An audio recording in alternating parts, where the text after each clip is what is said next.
everyone, in this video, I'm going to show you how to fix AMD Graphics Driver Error 182 on your Windows 11 PC.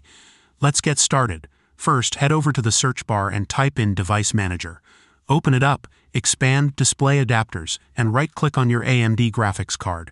Click Update Driver and select Search for Drivers. If it says you already have the best drivers installed, go back and choose Browse for Drivers, then click Let me pick from a list. Select the second option that appears, hit Next and check if this resolves the issue. If that doesn't work, right-click on your graphics card again, and select Properties. Go to the Driver tab and check if the Rollback Driver option is available. If it is, click it and follow the steps to revert to a previous driver version. For the final step, search for Check for Updates in the Start menu. Open it and install any available updates for your system. Once everything is updated, restart your computer.